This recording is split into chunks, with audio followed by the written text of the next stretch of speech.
I'm Alan Firth, a long-time friend of Bill Ismay's and subsequently bought pots. It hasn't just been my adventure. Pat, my wife and I, were both enthusiasts and have seriously collected. When I first met Bill, I think the thing that struck me was his ordinariness.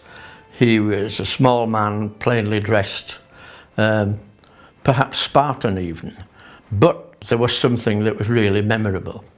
He had a beret tightly pulled onto his head, almost like a skull cap, and off time you'd see him, he was sporting a magnifying glass and using that to really interrogate a piece of pottery that he was looking at.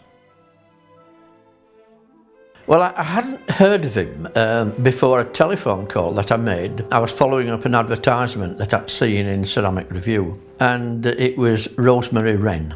And she realised I was from Leeds and took it for granted that I knew Bill Ismay.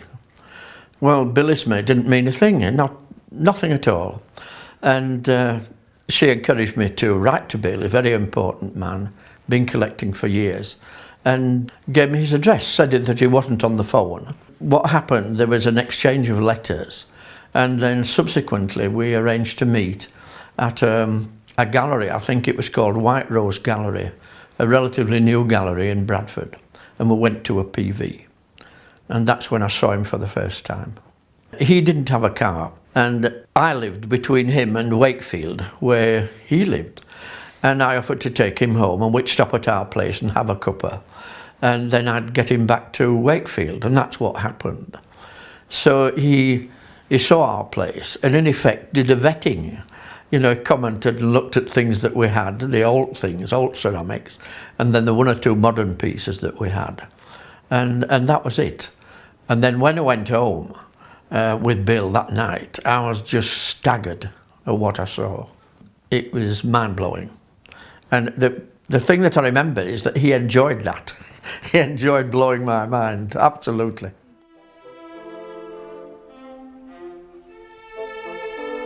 This is a piece by Hans Koper, made in 1975. This, to me, is just a very, very impressive piece of work. It's something that works for me in 2 or 3 different ways, as a visual thing, and it suggests something else. It suggests silence, and it suggests humanity. The echoes that it has of the early Cycladic sculptural pieces is just uncanny. I don't know whether Hans was after that effect or it's just something that came up by chance. But just as a striking visual thing, it has poise. It looks complete. It's as if nothing else needed to be added.